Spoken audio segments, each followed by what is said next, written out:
today I'm going to start off with a little story. I used to do subscription boxes, and one of those was Pop Sugar. By and large, I was really disappointed with the stuff in those boxes. But one of the things was a diffuser. I'm not really a diffuser kind of person, but it tends to leak. So I figured, all right, I'll stick the sticks in them and I'll let it diffuse. But I'm also using my candle because I kind of like the way I have a candle going in my videos. So yeah, I have two warring scents here, and they're both very eucalyptus-y. And I feel like I'm wasting my candle by lighting it when I have the diffuser, but it's one of those things where I wish we could have a scratch and sniff option so you could get the full extent of what it feels like to be in this presence right now. Anywho, on to today's book, which is Lady Smoke by Laura Sebastian.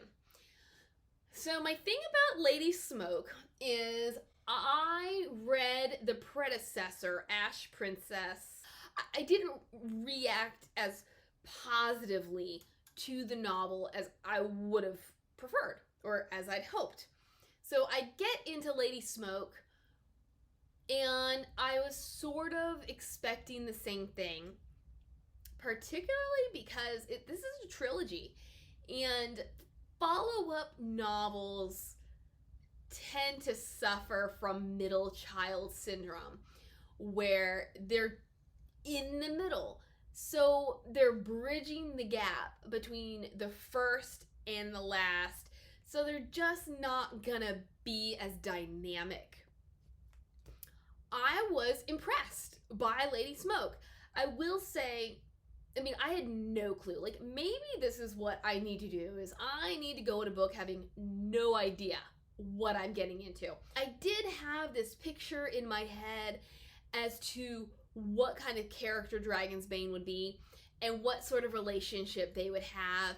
And it didn't meet the picture in my head. There just came a point where I said, Beth, erase the picture. You just gotta go with what's here. And when I peeled back that layer of expectation, I realized that in many ways, Sebastian actually did meet the expectation that I had of Dragonsbane, just in a different way. So if you don't know anything about Ash Princess, go watch my first review. In Ash Princess, she has these people called shadows who are always watching her and report on her actions to the Kaiser. The rebels come in, kill them, and replace them. And those three rebels are Blaze, this guy named Heron, and then this girl named Artemisia. Spoiler alert, Artemisia turns out to be Theo's cousin. So I know I'm supposed to be giving you a summary, but I gotta stop here for two reasons. Things that I forgot to talk about in the first novel. The first is Theo and Art's mothers are twin sisters. Yet, in all the time that Theo knows Art, she never says, wow, she looks familiar. Because even though they have different dads, if their mothers are so alike that if Theo had known her mother was dead, she would have thought that Dragonsbane was her mother, you'd think that she and Art would share a couple more genetic markers, identifiers that give them shared physical characteristics. Granted, Art possesses the power of the water gem, and it does affect the color of her hair. And I guess in fiction, although this is not quite fiction, I cut my hair short and people don't recognize me. So I guess an outrageous hair color can distract you from other things. But how did she never see Art and be like, I think I know that girl? Or like, there's something about that girl that seems familiar. Share genetic markers, things that link you together. And I know it's supposed to be the element of surprise, but because the queen in Dragonsbane are identical. It just doesn't work that way. My other thing is, in her escape with Soren, she's in jail and they're able to escape via a hidden passageway, but then they have to jump off of a rock of some height and then swim to their escape swim to their escape ship. And Theo is pretty convinced that she's broken a rib or two. Not only that, but she had been whipped and tortured not too long ago. So how does she swim the couple hundred yards to the ship with the only mention of pain being at the very beginning when she hits the water? I had shared in a previous review about how I jumped off of a 50-foot bridge, train trestle, into a river, and I broke both my wrists. My initial concern was actually my legs, because I couldn't feel my legs. But I knew something was wrong with my arms.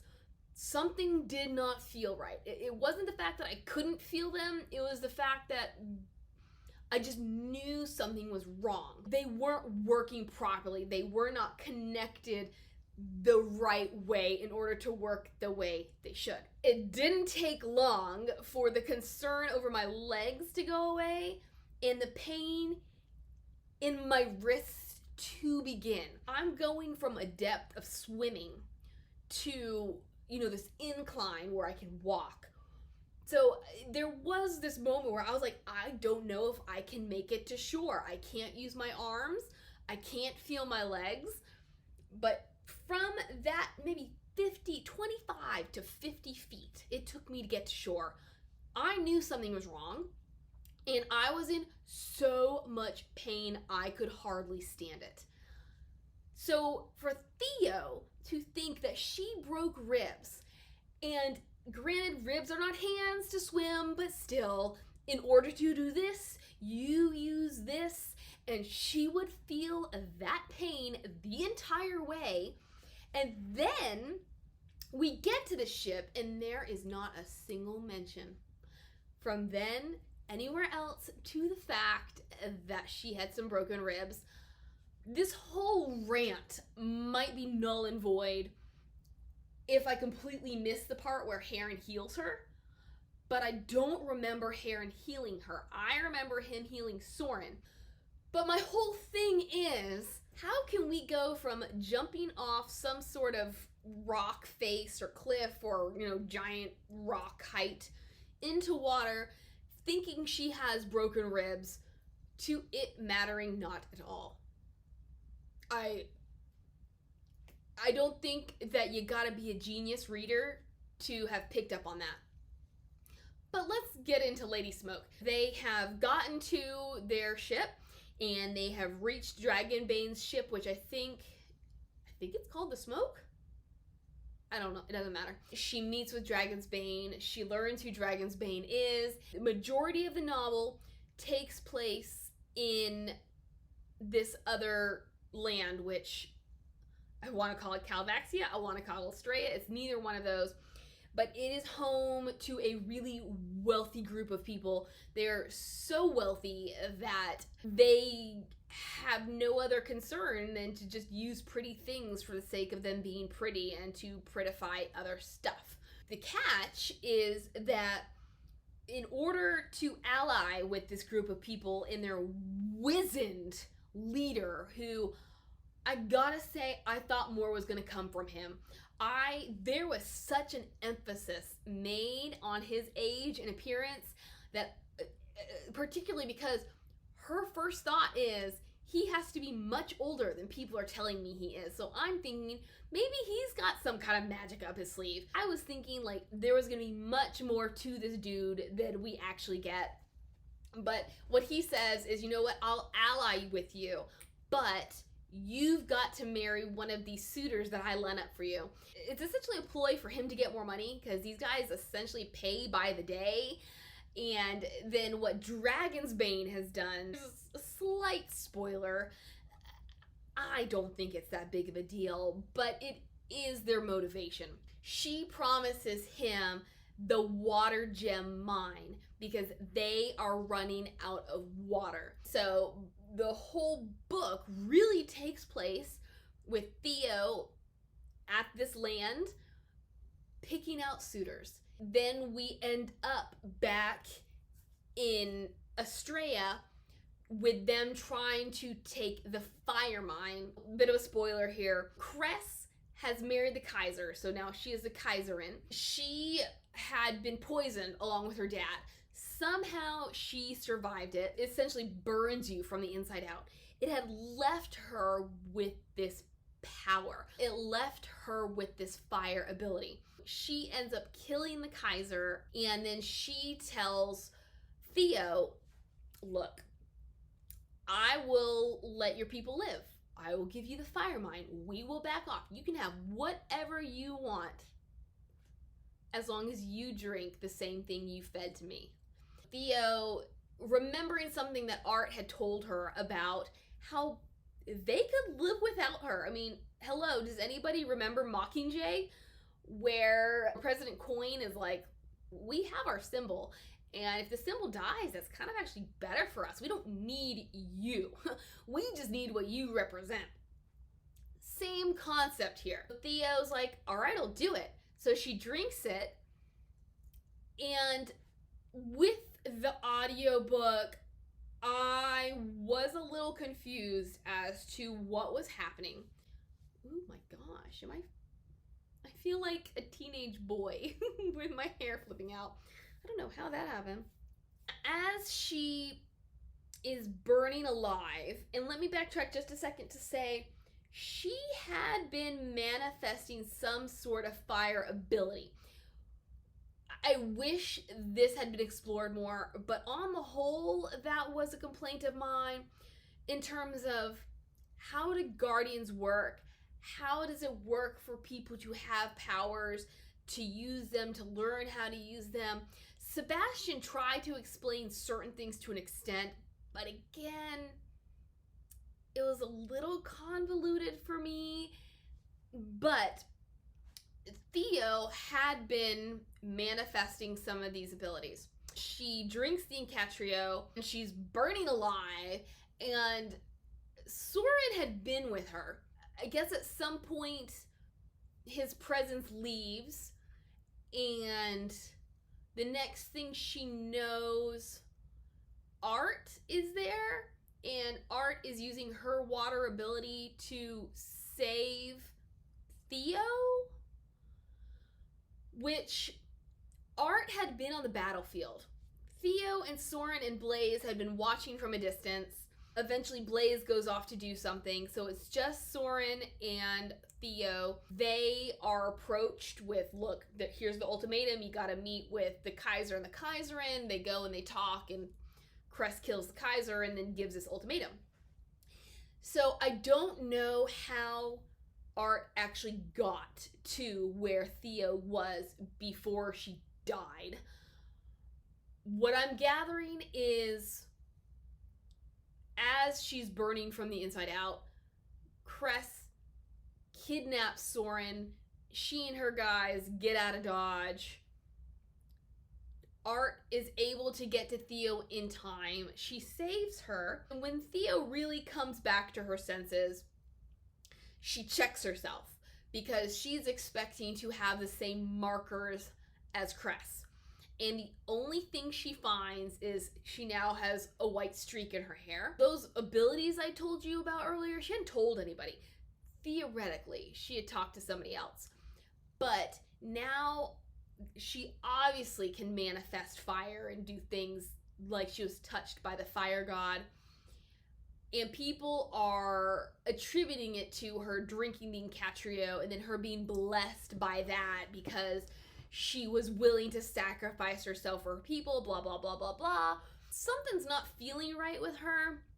And so what she decides to do is go into the fire mine, because what the Australians used to do was to discover who the guardians would be is they would spend time in the mines, and you would either survive or you wouldn't survive. You'd go crazy. And if you survived and you were blessed, you were touched by whichever god, you came out and you could wield that gem and do great things. So that's what Theo does. She goes to the mine. We don't know how long she's there. She doesn't know how long she's there. She has visions of Cress. She has visions of her mother. And essentially that is what brings her back to herself. And she says to them, how do you feel? How does this gift make you feel? And essentially it is, we feel fulfilled. Like, it completes us. And not only that, but we own it. And she says, I don't feel that way. I feel like I don't own this gift. So I guess we are led to believe that when she comes out of the mine, she now owns the gift rather than the gift owning her. And then I know I've left out Blaze, and that's because Blaze, one of the things that the Kaiser would do, because he was using the Australians to mine the mines, is sometimes people would go crazy. And this is something that Sebastian does try to fully explain, but still is one of the weaker aspects of both novels, because I know Heron, Blaze, and Artemisia are not properly trained, and so therefore they're not going to have certain capabilities. But I felt like I had a really weak understanding of how it all worked, and there was nobody there to lead the troops in that sense. And so Sebastian does try to explain how it all works, but it was confusing for me. However, people would go crazy in the mines, and the assumption was the Kaiser would have them killed. The reality is that he would use them as something he termed berserkers.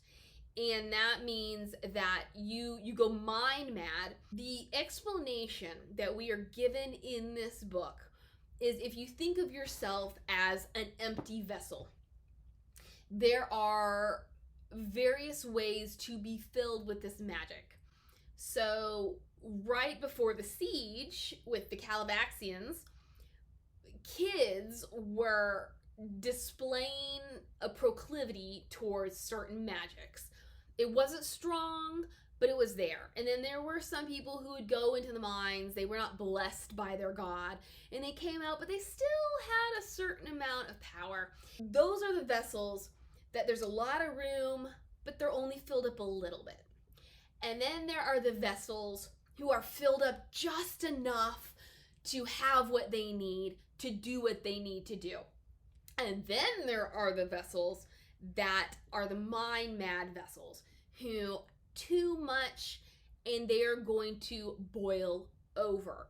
And so this is what we are told Blaze suffers from. Most mind mad people essentially destruct, and they don't last long, whereas Blaze, it's been about a year, and he's displaying certain characteristics, certain concerning things, but on the whole, he's controlling what's going on with him. Whereas the berserkers, what the Kaiser would do is he would gather them all together. When he would send guys off to war, he'd send berserkers. They'd give a berserker a gem that correlated with whatever gift they had, and they would knock people out and kill everybody in sight, because they erupt, like they explode, and their power goes everywhere, and blah blah blah. And so so Blaze, he's sort of treated with kid gloves throughout this novel, because we are expanding the idea that he suffers from mind madness. If you saw my Ash Princess review, you'll know I wasn't quite convinced about him being mind mad. I thought that all of his symptoms really could have been explained in another way. And so this is when Sebastian is taking that opportunity to really blow it up and make it big and make it obvious and do something important with it. How do I feel about it? I don't know, because what we're told is, there are some mind mad people who are able to control their abilities with some degree of efficiency. However, there always comes a time when someone with extreme power is needed for something. Like maybe there's a famine in the land, so an earth guardian comes in and uses so much power to heal the land, but he also kills himself in the process, because that's what happens with these type of mind mad guardians, if you will. Not guardians, but I'm gonna call them guardians. And so this is what we're thinking is going on with Blaze, but we don't want him to boil over. So he goes to live on Dragonbane's ship for the majority of the novel. I don't know where he is. Like, Heron's not there when Art saves Theo. Blaze is not there when Art saves Theo. Then he's also not there when Theo turns to Art and Heron and is like, tell me how you feel about your gift. So I really don't know where he is. I don't really care. And that goes into the love triangle. So if we're going to do a team, I'm Team Soren. Only because I felt like Sebastian more effectively convinced me as to that romance. In the first book, I didn't think she was successful with either one. Because what she says verbatim is, or what Theo says verbatim is, I guess I was supposed to fall in love with Blaze the whole time just because of our circumstances, because their mothers were friends and they grew up together, and one way or another, these two were going to fall in love. So he had a strong showing. He really did. But I felt like Sebastian was relying on this, we were always supposed to fall in love angle to make me care or want them to be in love. And then Soren shows up and you're like, oh, maybe he does like Theo, and even though he's not supposed to. And then he goes off to battle and he's gone for 75% of the book. Maybe I'm overestimating. Maybe it's more like 60. But I'm like, so there's really no reason for me to pull for either one of these guys. I did like the idea that Theo was using Soren, except that she was never actually using him because she was falling in love with him at the same time. Fast forward to Lady Smoke. I don't know. As I already told you, Soren was imprisoned on Dragonbane's ship. Dragon's Bane. I'm never gonna get these names right. Dragon's Bane's ship. There we go. And so Theo negotiates him out by making him one of her advisors, along with Blaze, Heron, and Art. They get to shore. They're so worried about Blaze and his tenuous hold on his power, because a lot of it comes through his emotion. And so they basically ship him off to the ship, and Soren gets to stay. And so we're building this relationship between Soren and Theo. However, then there is an attempt made on Theo's life, or we're assuming, we don't really know, but she has chosen a suitor. And they drink their wine, and then he reacts like, well, she doesn't drink it for various reasons, but he automatically has a reaction to it. He falls to the floor and he ends up dying. And so we're thinking, oh, well, it's meant for Theo, and it has to be the Kaiser. And so then they bring in the serving girl, and she says, oh, it was me, and I did it on the Kaiser's orders. And this somehow frames Soren. So then the king locks him up in the dungeon. Theo just has an issue with this. She's like, she has formed this attachment to Soren that I don't quite understand. I could understand it's a misplaced guilt, or not even a misplaced guilt, but if it's a misplaced affection because she feels guilty about the way he's being treated, because she failed to kill him, and then she brought him along when she escaped the palace. They do begin to get to know each other and kind of grow together as she visits him in his cell. We don't see a lot of it, but we see enough and we're told enough that we get it. But then she goes and she's talking to Blaze and she's proclaiming her love for him, which again, it's not because, in my opinion, she actually loves him, but it's because she's manipulating him because she wants him to stay safe. She doesn't want him to do something he shouldn't with his gift. And so, yes, in my opinion, she doesn't love Blaze. She feels like she has to love Blaze, or she's supposed to love Blaze, but then again, she's manipulating him, so then I'm kind of cool with her saying, oh, I love you, and pretending to love him. Except it's sort of like with Soren in the first book, where she pretended to love him, but she was actually in love with him. So now we get her again doing this with Blaze, where she's saying the things that she knows he needs / wants to hear, but she may not particularly be genuine, but she is genuine. And then we have Soren telling her he loves her, and then she is saying it back.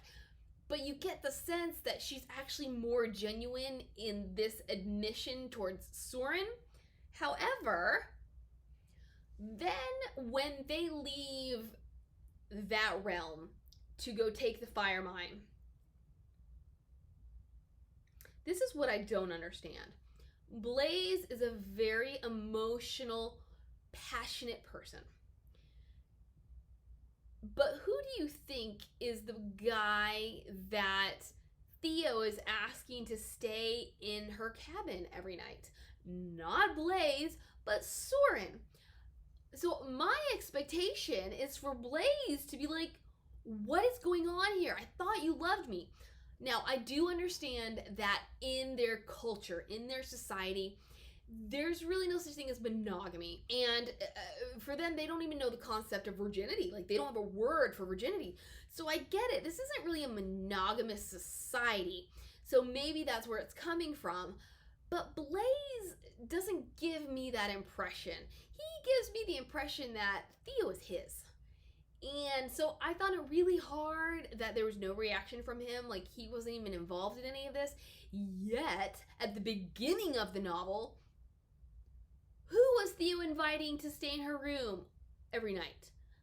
Blaze. So I thought it was just really inconsistent. And I had a hard time with the whole love triangle angle just because, I mean, it's not like Twilight where I had strong feelings one way or another as to who Bella should choose. This was, why does it even matter? I don't believe that you actually love either one of these guys. This love angle doesn't need to be in the novel, except that it's a YA novel and that's what teenage girls like. I would have been fine if it were just a slight undercurrent. But it's like she took that slight undercurrent and she made it bigger, but she just filled it with hot air. You know, there was no substance to it. It was just air. So I had this huge issue. This is all a really big way of saying that I liked this book in the essence, in the middle of it. After Theo gets off Dragon's Bane's ship, and before they go to take the fire mine, I found myself enjoying and getting caught up in the story when, even though it's kind of superfluous with her trying to choose a suitor, there was a bit more enjoyment to the storytelling than I had found in Ash Princess. Another little issue that I did have, only because I didn't think it was given enough emphasis. So I mentioned that someone had attempted to poison Theo. And if you watched my review of Ash Princess, you know that one of my favorite characters was Wa. But what we learn is that Wa was actually a princess of another kingdom the Calavaxians had conquered. Now that she has been freed, she has a son named Eric, who is actually the Kaiser's son, so it's Soren's half-brother. So she basically abdicates her throne so that he can become emperor. After the first suitor dies, things happen, discussions go on, and Theo is telling Eric, look, like, you probably need to go. I really forget why. But so he leaves, but whoever this assassin is doesn't realize it. The grapes that were intended for Eric are actually eaten by Wah, and Wah dies. And so I'm like, why do we have to kill her? Okay, she was such an asset to the novel. But what Theo eventually realizes is the assassin has nothing to do with the Kaiser, but it is one of her other suitors' sister. So basically, it's just a play for power. She wants to ensure that Theo chooses her brother, so she uses ways and means to get what she wants. An issue I had with Ash Princess was that I thought Theo's characterization was a bit inconsistent, where she, instead of going from weak to strong, she would go weak to strong to weak to strong to weak to strong. And then we get to this book, and I felt like she just grew stronger and stronger and stronger. So it didn't make sense to me, except for the story's sake, why, after knowing that someone tried to poison her, or may not have been trying to poison her, and then not really liking this woman anyways, why she would actually drink what this woman is giving her. She's smart enough not to drink much. I mean, for me, I just wish I'd been in her head, hearing her being like, I don't know about this. Like, is she trustworthy or not? You know, maybe I should, like, pretend and dump it in the nearest flower pot. In any case, she drinks just enough that she does start to become paralyzed.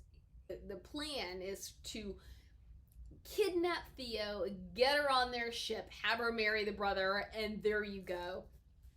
Theo, as the woman is trying to drag her away, stabs her in the gut, and the woman dies. Theo's plan, which she'd already been developing to get out of this area, it just speeds up a little bit. And so, you know, then they go on their way and they get done what they need to get done. But so, and my problem is with this whole assassin aspect, where we have this really big lead up and question mark as to, is it the Kaiser? Is it someone in their midst? Like, who's the bad guy? And then within one chapter, we learn who the bad guy is. We learn what their motive is. They die, and then we go on our merry way. It was too easy. It was too fast for me. I would have enjoyed a bit more detecting. You know, maybe a little Agatha Christie mystery going on where we're trying to figure out who it could be. And we, you know, of course they're wondering, but there's no active search into who this perpetrator could be. And for me, and maybe this is what we were supposed to be doing. So the woman is really intelligent and she is very scientifically minded. When the first guy is poisoned, she hands over her truth serum. Then when Soren is arrested, Theo or the king, whoever it is like, okay, well, this will be over in no time. We just need another truth serum. And the woman's like, well, I don't have any more. I gotta make it. And she keeps prolonging the completion date. And so for me, this is when I'm like, why? I'm not given enough of a satisfactory explanation to just accept that it's taking longer. And so I wish that Theo had been thinking along those same lines of, why? Why does she keep telling me a new completion date? And then why is Theo not pushing the matter? If she wants Soren out so bad, I mean, I know we're all playing political games here, but why is she not working harder to figure out why it's taking so long? Or even to figure out an alternative to getting Soren out. So this whole thing talking about somebody coming after Theo and killing off suitors. It was just tied up in this neat little box. And for me, at first I was like, okay.